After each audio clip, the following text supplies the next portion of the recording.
É uma final histórica e é uma final que tem algumas caras, né? A gente falou do Diniz, a gente falou do John Kennedy, mas não dá pra fugir do Cano. Não. Né? O Cano, ele tem, né? Eu vou até ver aqui na tabela, são 13 ou 14. 13 gols na Libertadores. Mas com esse que fez o 13º hoje. 13 gols na Libertadores. Artilheiro, craque do campeonato. Numa Libertadores, que tinha aí Pedro, jogador de Copa do Mundo, Gabigol, que era ali, brigava por vaga, e um cara que foi decisivo nas últimas Libertadores. Você teve Cavani, você teve... Éner Valencia depois. Éner Valencia, você teve Rafael Luiz Veiga, Adriano. também jogador agora de seleção brasileira, Dudu, que machucou, mas também é um baita nome. E aí vem o Cano, com 36 anos, vai fazer 36, e é o craque de uma Libertadores. Como é que o Vasco foi perder esse cara, hein?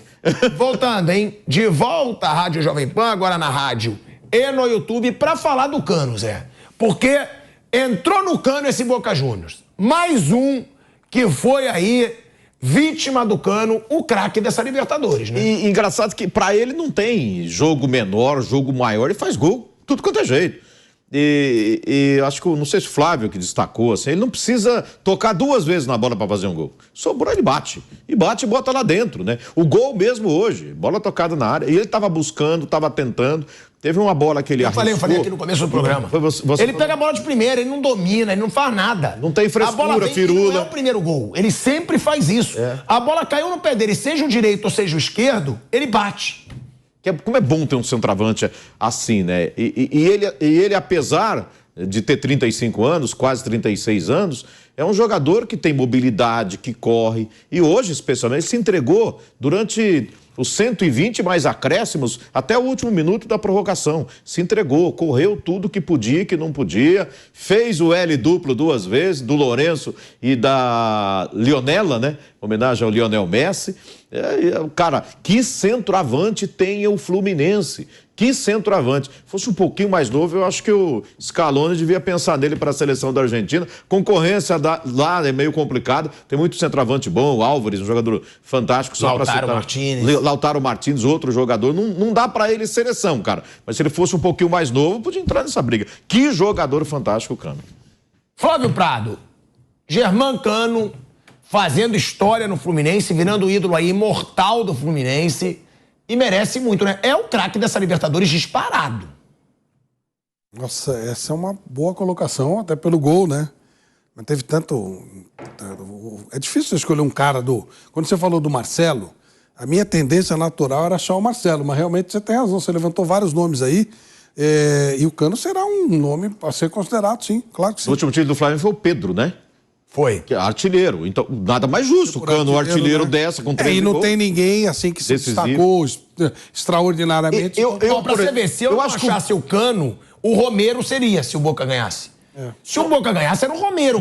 No Fluminense, todos os jogos. No Fluminense, eu pensaria muito no André, pela qualidade.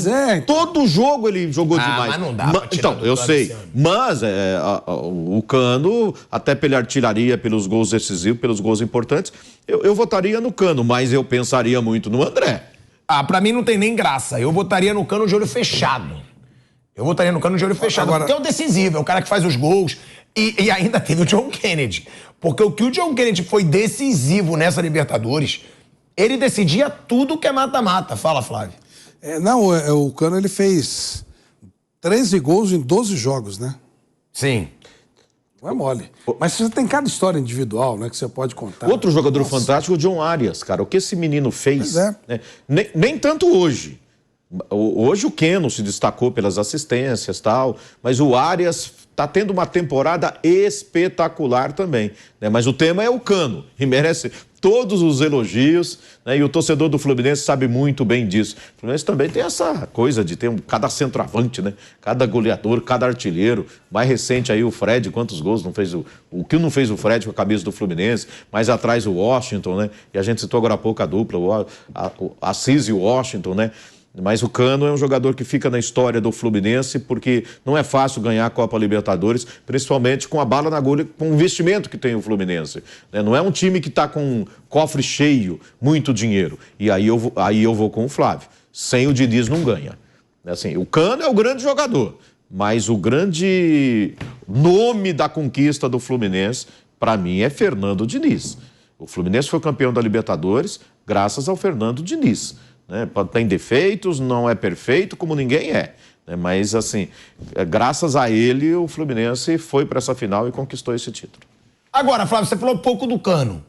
Mas quais são os principais méritos dele e por que esse cara, na sua opinião, é esse artilheiro? Vou perguntar para você e também depois jogar a palavra para o Viga. Olha, ele é basicamente um fazedor de gols. Ele tem um faro de gol impressionante. Às vezes você, com a idade, você perde algumas qualidades, né, como jogador, mas você ganha outras. E ele sabe estar no lugar certo, sabe chegar no lugar certo, e ele se deu muito bem no futebol carioca. Eu gostaria de entender por que ele saiu do Vasco. Até hoje eu não entendi por que ele saiu. O Viga deve saber. Pois é. Eu gosto, talvez o Viga possa não responder isso, porque é inacreditável. O Vasco precisando, desesperado, e libera um jogador desse para um rival da cidade. E aí deu no que deu, né? Ele realmente, desde que ele chegou, ele sempre foi diferente, sempre foi. Rodrigo Viga, direto do Rio de Janeiro com a gente. Viga, mais um título histórico aí pro futebol carioca, né? Era um time aí dos grandões do Rio que não tinha título de Libertadores, bateu na trave com aquela geração de Thiago Neves, Conca, quase foi campeão naquela final contra a LDU e agora o Fluminense chegando aí ao título da Libertadores. Queria que você falasse do Cano, do John Kennedy, do Diniz e como é que tá o Rio de Janeiro, né? As ruas devem estar todas fechadas, a torcida do Fluminense deve estar tomando o Rio de Janeiro, né? Como eu conheço aí, sei, vão fechar ali as ruas dos principais bares. Como é o clima aí no Rio, Viga? De festa, pilhado. Boa noite para você, para a turma toda da bancada. Não poderia ser diferente, afinal de contas, a história está sendo reescrita, porque eu estava lá em 2008, naquela final contra a LDU, e o enredo daquele título perdido pelo Fluminense é muito cruel, né? Porque o Fluminense chegou a fazer 3 gols, o Thiago Neves voou durante o tempo normal e coube a ele perder um dos pênaltis naquela derrota para a LDU no estádio do Maracanã. Quis o destino que 15 anos depois, esse mesmo Fluminense, agora gerido pelo técnico Fernando Diniz, fizesse justiça ao futebol. Foi vitória do futebol. É claro que o Boca Juniors é enorme, é gigante, tem um histórico, tem um passado superlativo. Mas quem jogou bola, quem mereceu aplausos, quem encheu os olhos durante a Libertadores da América foi o Fluminense do técnico Fernando Diniz. Gente, a gente não pode esquecer que esse Fluminense do Fernando Diniz meteu 5.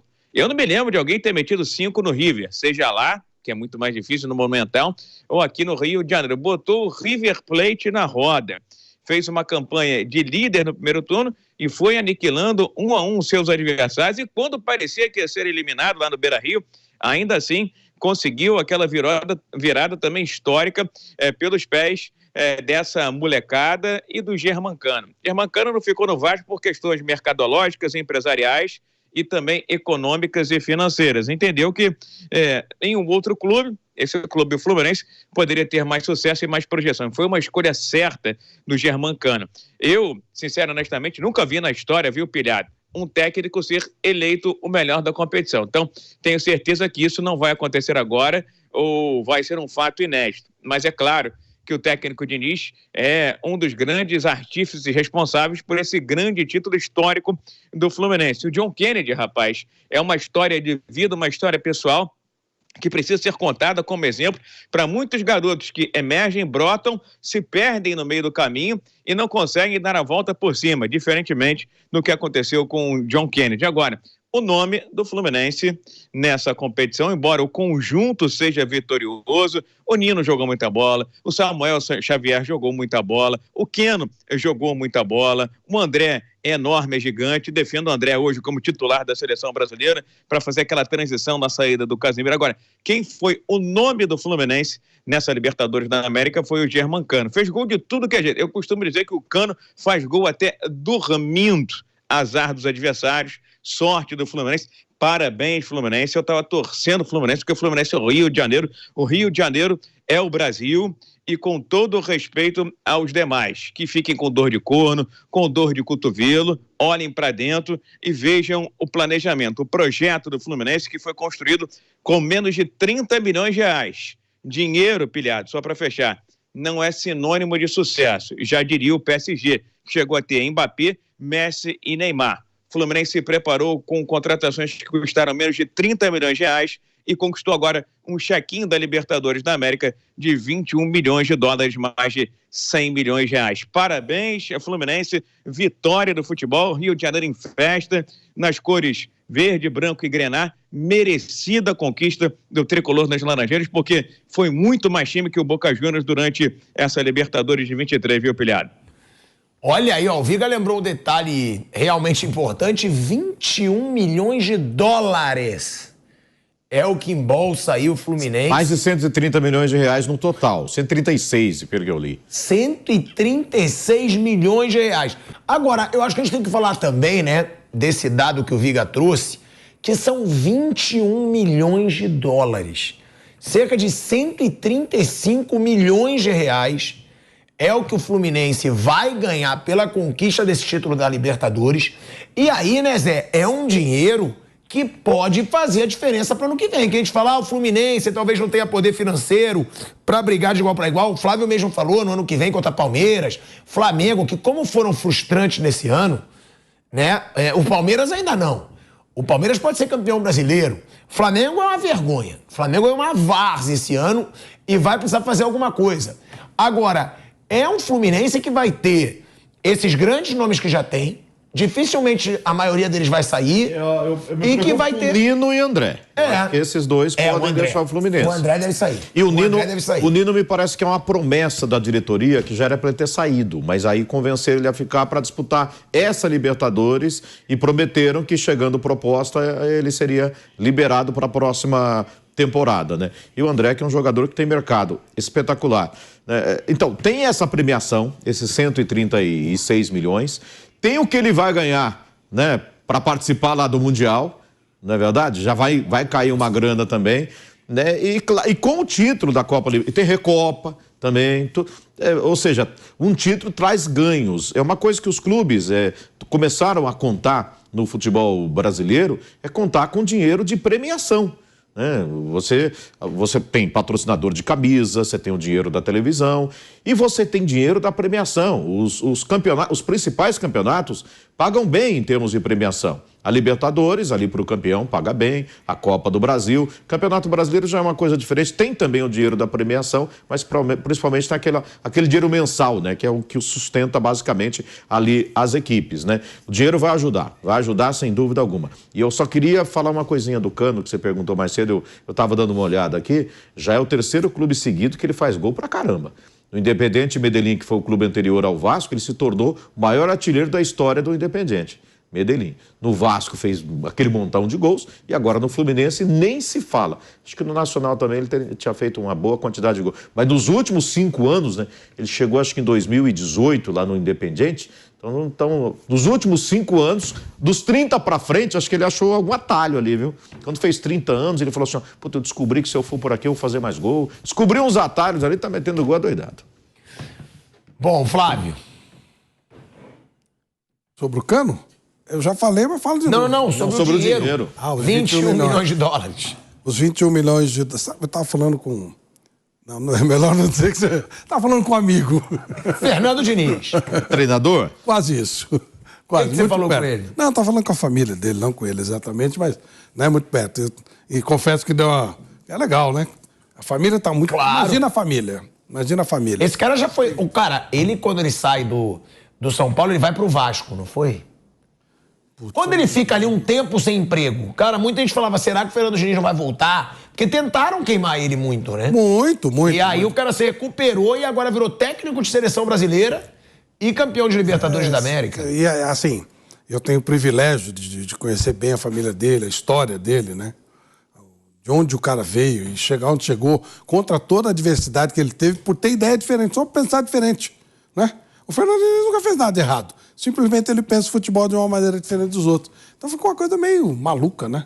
Eu sou criticado, massacrado, porque eu penso diferente de você, um jeito de jogar futebol. Coisa muito louca, né? Então estou muito feliz. O dinheiro faz diferença, né, gente? Dinheiro é grana, grana é grana. E o Fluminense não é o Flamengo, não é o Palmeiras. Não tem o Mecenas como Atlético Mineiro. Então, se souber aproveitar bem, pode dar uma ajeitada.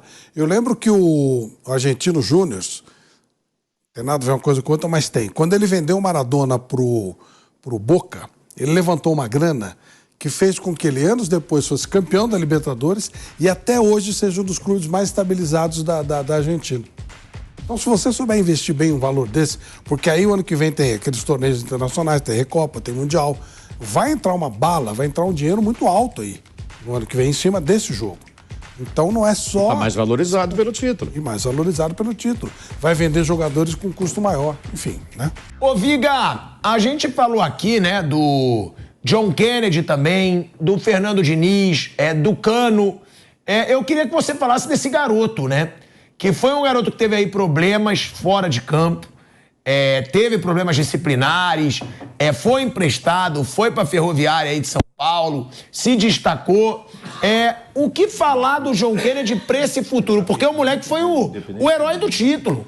A gente falou tanto aí do Daverson, falou tanto do Breno Lopes também do Palmeiras, claro, o Gabigol no Flamengo. E esse moleque decidiu o título e decidiu muito mata-mata também da Libertadores.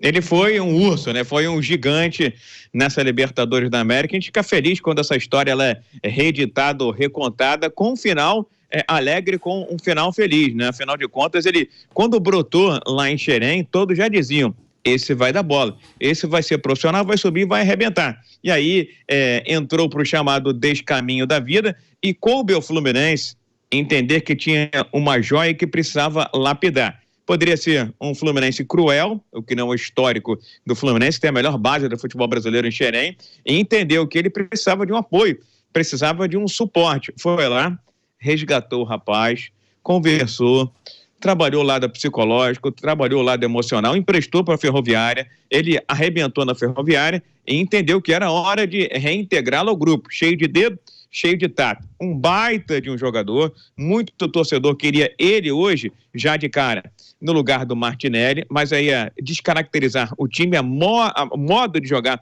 o Fluminense. Acho que o Fluminense se desestabilizou quando tomou o gol do Boca, mas foi senhor da partida durante boa parte do jogo. O Boca, inclusive, com a bola rolando, com a bola no pé, realmente me deixou bastante frustrado. No final do jogo, acho que era o Zarate, tentou 5, 6 vezes botar a bola na área e não conseguia. Ou faltava potência, faltava talento, enfim. O John Kennedy é um jogador para ser olhado, para ser trabalhado, pensando no futuro. A gente não tem uma carência de um camisa 9, de um centroavante na seleção brasileira. Por que não a gente começar a pensar? O futebol brasileiro tem essa mania de achar que tem seleção para ganhar. Amanhã tem 2 times, tem time A, tem time B, tem time C. Vou fazer aqui uma defesa, vou levantar uma bandeira, pilhado. Acho que o Brasil não tem a menor chance na Copa do Mundo, no México, Canadá e Estados Unidos. Então, a minha defesa seria o seguinte: já que o Fernando Diniz conhece bem essa molecada, conhece André, conhece John Kennedy, conhece outros valores, o próprio Nino, o zagueiro do Fluminense, vamos vestir a sandália da humildade, vestir a camisa da humildade e falar assim, para a próxima Copa não vai dar. Vamos pensar na de 30, né?